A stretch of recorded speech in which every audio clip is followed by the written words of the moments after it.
Bonjour, dans cette vidéo, on va apprendre à lire et à construire des tableaux, des diagrammes circulaires ou des diagrammes en bâton qui correspondent à des données qui ont été recueillies lors d'un sondage ou d'une enquête. Voilà un premier exemple. On a mené une enquête dans le collège Tout Bleu auprès de tous les élèves de 6e pour savoir quels sont leurs mangas préférés. Les réponses sont représentées ici sous la forme d'un tableau. Donc il y a 15 élèves qui ont préféré le manga Full Metal Alchemist, 95 élèves Naruto, et il y a d'autres élèves qui ont préféré Hunter x Hunter, Fruit Basket, Love Hina, Dragon Ball. Et enfin, il y a 3 réponses un peu spéciales. Certains élèves ont répondu à côté, j'aime pas les mangas, c'est quoi un manga et c'est quoi ce sondage? Ça, on aurait pu mettre ça dans une catégorie autre et mettre qu'il y a 4 élèves qui ont répondu autre chose que la réponse attendue. Alors, combien d'élèves préfèrent Dragon Ball? Des fois, on voit comme question quel est l'effectif de Dragon Ball. Combien d'élèves ont préféré Dragon Ball? Je vais chercher Dragon Ball dans mon tableau et je vois que j'ai 62 élèves qui ont préféré Dragon Ball. On peut dire aussi que l'effectif de la réponse de la valeur Dragon Ball, c'est 62. Combien d'élèves ont répondu à cette enquête? Alors, il n'y a pas de case où il y a marqué nombre total de réponses, donc je vais devoir calculer la somme de toutes ces réponses. J'ajoute tous ces nombres.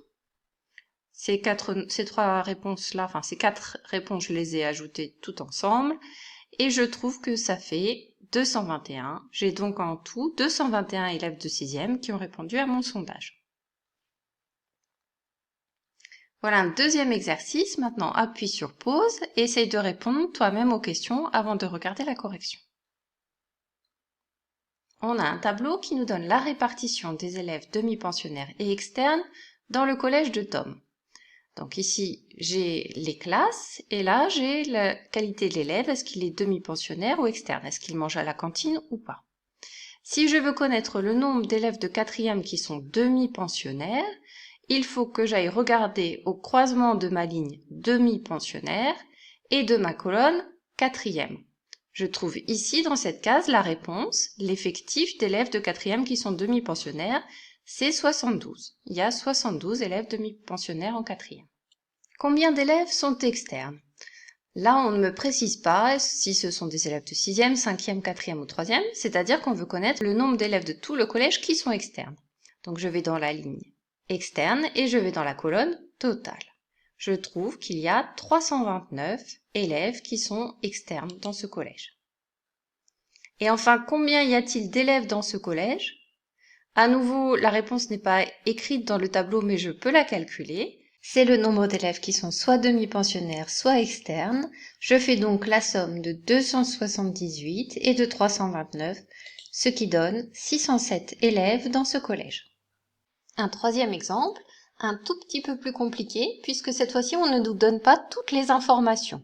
Tu vas devoir réaliser un tableau qui permet de synthétiser toutes les informations que l'on a et qui va nous permettre ensuite de trouver les réponses aux questions.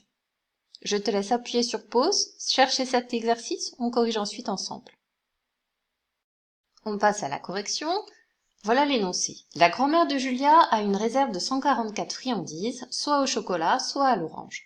Il y a 2 sortes de friandises, des sucettes et des bonbons.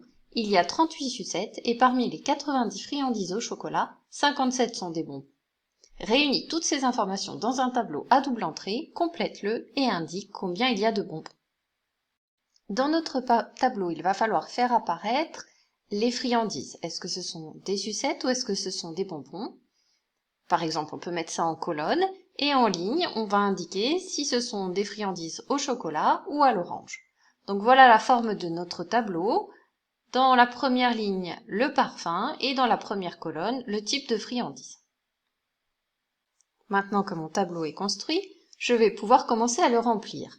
D'après mon texte, il y a 144 friandises, donc le nombre total de friandises est 144. Parmi ces friandises, je sais qu'il y a 38 sucettes, donc je peux indiquer le nombre total de sucettes. Et parmi les 90 friandises au chocolat, j'ai donc 90 friandises au chocolat, 57 sont des bonbons. Donc 57 bonbons au chocolat. Voilà toutes les informations qui me sont données dans l'énoncé. À nous maintenant de trouver les informations manquantes.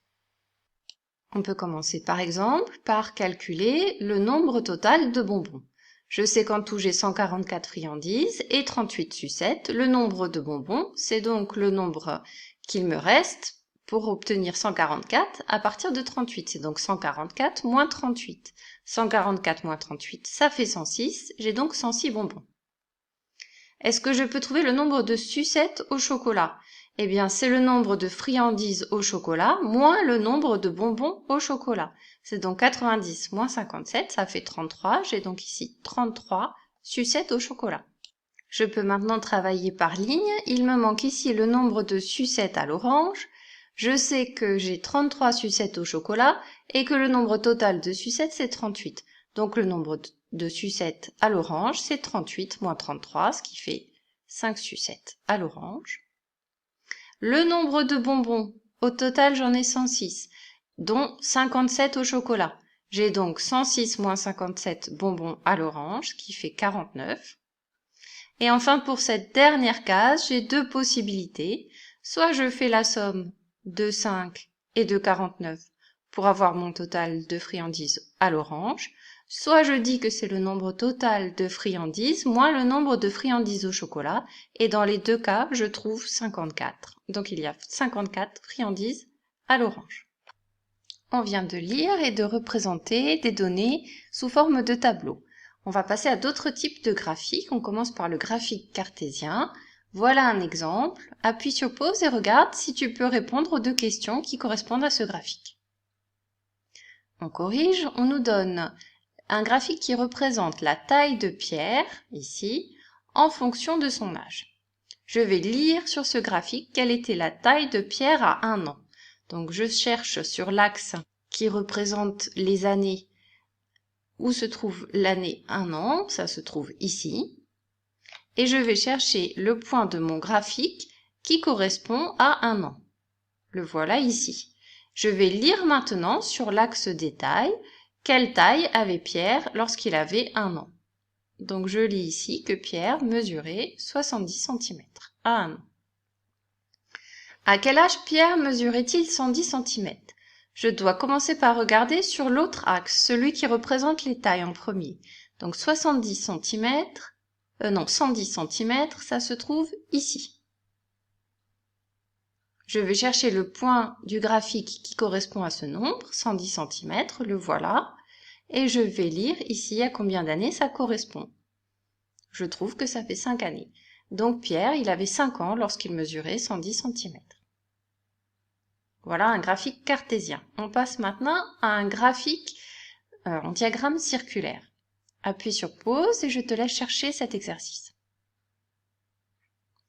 Donc on nous dit qu'on a interrogé 50 collégiens sur leurs moyens de déplacement. Les réponses sont représentées sous forme d'un diagramme circulaire. Combien d'élèves viennent en bus? Sur ce diagramme, je lis que 6% des élèves viennent en bus.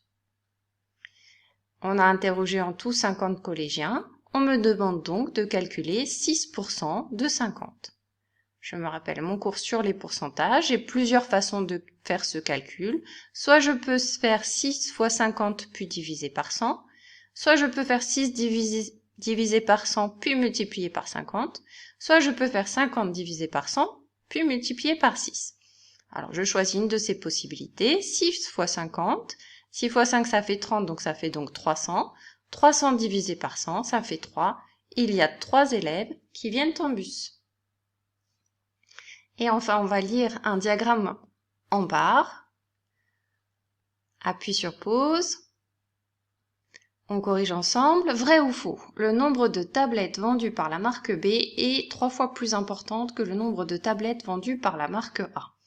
Si je lis sur mon graphique, le nombre de tablettes vendues, c'est ici. La marque A, la voilà. La marque A a vendu 40 tablettes et la marque B a vendu 60 tablettes. Est-ce que 60, c'est 3 fois plus important que 40? 3 fois 40, ça fait 120. 60, c'est plus petit que 120. C'est donc faux. On ne peut pas dire que c'est 3 fois plus important. On va maintenant construire deux types de diagrammes, donc les diagrammes en barre pour commencer. Voici un exemple, les résultats d'un sondage réalisé dans une école sur les animaux préférés des enfants. Les données sont représentées dans un tableau et on nous demande de les représenter sous forme d'un diagramme en bas. Il faut que la hauteur de chacune de mes barres tienne dans la place que j'ai sur mon cahier. Je vois que le plus grand nombre de réponses est attribué au chat, donc il faut que mes 70 réponses puissent être représentées sur la place que j'ai sur mon cahier, donc on va décider d'une échelle. Par exemple, on peut décider que 2 cm, ça va représenter 10 réponses. Et maintenant, je vais calculer la hauteur de chacune de mes barres, de façon à ce que le nombre de réponses soit proportionnel à la hauteur de la barre. J'ai rajouté une ligne à mon tableau, hauteur de la barre en centimètres, et j'ai indiqué que 10 réponses sont représentées par 2 cm. Je vois que pour passer de cette ligne à cette ligne dans mon tableau de proportionnalité, j'ai divisé par 5. Je vais donc diviser chacun des effectifs par 5 pour connaître la hauteur de la barre. Donc 60 divisé par 5, ça fait 12. Pour le chien, je représente les réponses par une barre de 12 cm. 70 divisé par 5, ça fait 14. 14 cm pour les chats. Pour les tigres, 8 cm. 4 cm pour les pandas et 6 cm pour les dauphins. Voilà mon diagramme en bâton ou en barre. On va maintenant construire un diagramme circulaire. Lors d'une élection de délégués de classe, 4 élèves se présentent et voici le nombre de voix qu'ils ont obtenues. On nous donne les résultats sous forme d'un tableau, on veut les représenter dans un diagramme circulaire. Cette fois-ci, c'est l'angle de mon secteur qui va être proportionnel au nombre de réponses. Je dois donc ajouter une ligne à mon tableau pour calculer chaque angle qui correspond à la représentation de chaque secteur pour le nombre de voix des candidats. Un tour complet, c'est un angle de plein de 360 degrés. La question c'est un tableau de proportionnalité, donc je voudrais trouver le coefficient par combien j'ai multiplié 24 pour obtenir 360. 24 fois quelque chose égale 360, je me rappelle ma définition du quotient de deux nombres, c'est 24 multiplié par le quotient de 360 par 24. 360 24e, c'est mon coefficient de proportionnalité. Pour trouver une écriture décimale, je peux faire la division de 360 par 24 et j'ai une écriture décimale de mon quotient qui est égale à 15. Donc je passe d'une ligne à l'autre en multipliant par 15. 6 fois 15, ça fait 90. Pour représenter la part de Jean sur mon diagramme circulaire, c'est un angle de 90 degrés. Un angle droit. 15 fois 12, ça fait 180, c'est un angle plat. Donc voilà la part de Salma. Pour Chloé, 15 fois 15, ça fait 15 fois 5, ça fait 75 degrés. Cette fois-ci, j'ai besoin de mon rapporteur. Je place le centre du rapporteur sur le sommet de l'angle, le zéro du rapporteur sur un des côtés et je mesure 75 degrés. Voilà le secteur qui représente le nombre de réponses, le nombre de voix pour Chloé. Et enfin pour Paul, normalement je devrais avoir ici 15 degrés.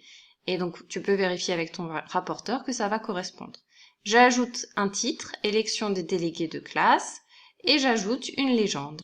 J'ai terminé mon diagramme circulaire. Voilà, ce cours pour les représentations organisation de données est terminé. À très bientôt pour une autre vidéo.